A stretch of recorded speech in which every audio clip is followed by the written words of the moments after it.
Shalom Bapak Ibu, jemaat dikasih Tuhan, kita akan kembali merenungkan firman Tuhan. Mari kita berdoa. Terpujilah nama-Mu ya Tuhan yang sudah menghadirkan kami di hari baru ini. Kami bersyukur kembali kami akan renungkan firman-Mu. Mohon hikmat pengertian Roh Kudus, agar kami memahami dan menjadi pelaku firman-Mu. Dalam nama Tuhan Yesus. Amin. Firman Tuhan kita terambil dari Ibrani 11 ayat 29. Karena iman maka mereka, itulah Musa dan umat Israel, telah melintasi Laut Merah sama seperti melintasi tanah kering. Sedangkan orang-orang Mesir tenggelam ketika mereka mencobanya juga. Itulah firman Tuhan yang menjadi dasar renungan kita pada hari ini. Nah, Bapak Ibu, tema kita adalah beriman berarti berjalan di jalan Tuhan. Beriman berarti berjalan di jalan Tuhan. Nah, Bapak Ibu, ketika saudara dan saya, ketika kita menjadi orang percaya, umat Tuhan, maka di saat yang sama kita hidup untuk Tuhan. Galatia pasal 2 ayat 20 berkata, hidupku bukannya aku lagi, melainkan oleh Kristus. Hidup oleh iman kepada Kristus. Ya, bahkan di dalam Kolose pasal 2 ayat 6 dikatakan, kamu telah menerima Yesus Kristus Tuhan kita, karena itu hendaklah hidupmu ada dalam Dia, atau tetap bersama dengan Dia, gitu ya.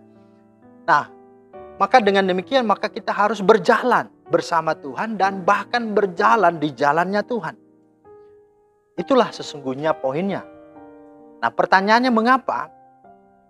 Karena ada jalan yang disangka orang lurus, tetapi ujungnya menuju maut. Itu yang banyak orang akhirnya binasa, akhirnya hancur hidupnya. Karena awalnya dia berpikir, ya ini jalan yang baik. Ya. Dan itulah yang disampaikan oleh Amsal 16 ayat 25. Kemudian yang berikut kata Tuhan adalah, jalanmu bukanlah jalanku. Seperti tinggi langit dari bumi, demikianlah tingginya jalanku dari jalanmu.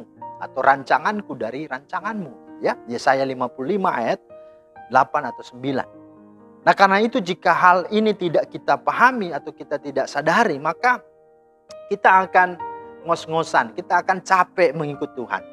Kita akan mengeluh, kita frustrasi, kecewa, marah-marah, dan akhirnya kita tinggalkan Tuhan. Ya.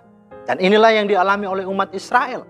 Dalam konteks yang kita baca, dalam Ibrani 11 ayat 29, itu diambil dari Keluaran pasal 14, 1-31. Ya.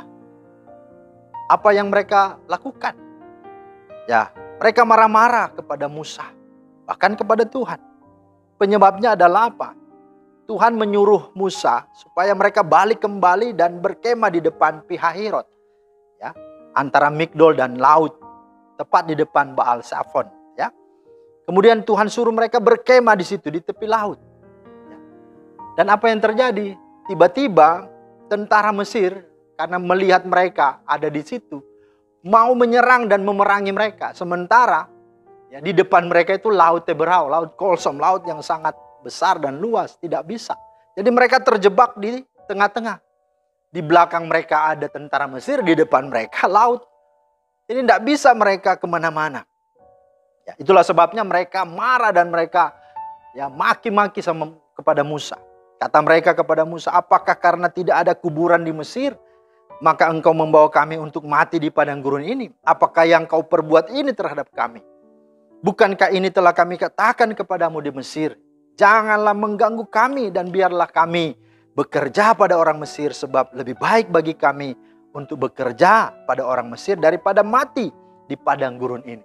Itulah yang mereka sampaikan. Saudara, mereka tidak syukuri akan kebebasan, akan kelepasan mereka dari Mesir. Ya, karena ketakutan mau mati, mereka mau ya udah balik lagi ke Mesir. Nah, saudara, apakah yang mereka takutkan itu terjadi? Pertanyaannya itu. Apakah sungguh terjadi? Tidak, bukan? Ya. Tapi sebaliknya, yang terjadi adalah apa?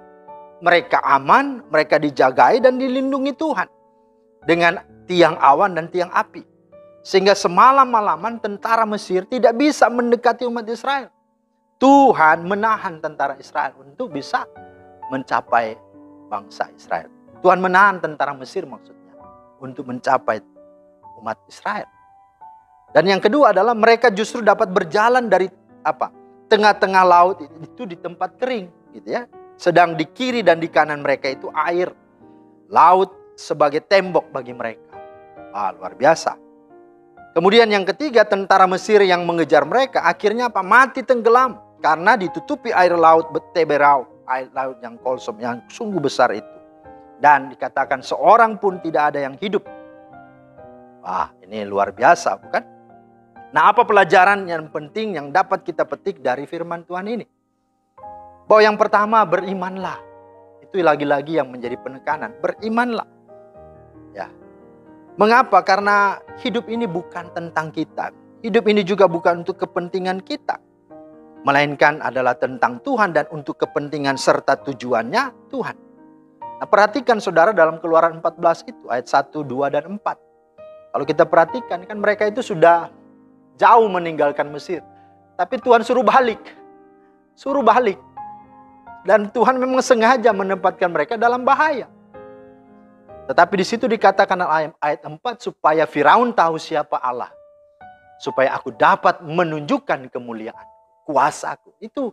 Jadi Tuhan itu ya punya tujuan dalam setiap kita. Kita ini hanya alat.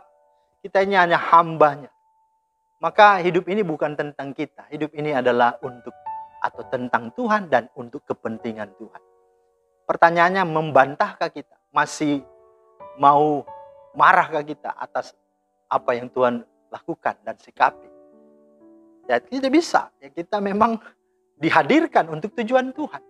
Maka ya kalau tidak punya iman, ya kita akan goyah dan kita akan marah dan bahkan kecewa.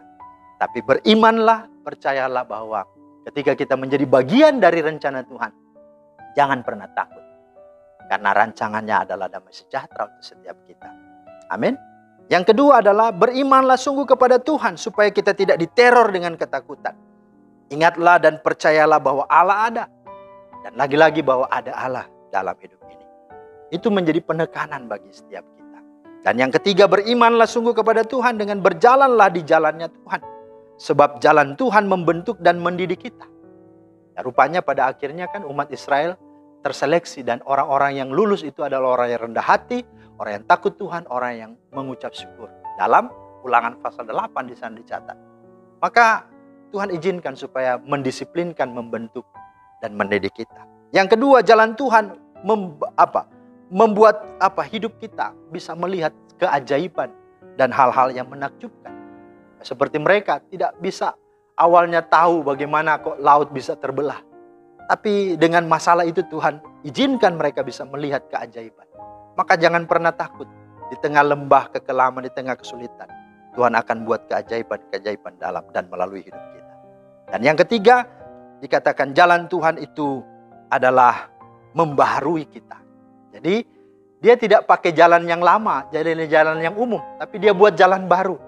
Maka kita harus tahu bahwa di jalan yang baru itu Tuhan mau mengubah cara pandang kita supaya kita tidak kembali ke Mesir, supaya kita tidak berpegang kepada hal-hal yang sudah umum, tapi kita harus melihat kepada hal-hal yang khusus, yang istimewa, yang itulah jalan Tuhan dan itulah pikiran-pikiran Tuhan.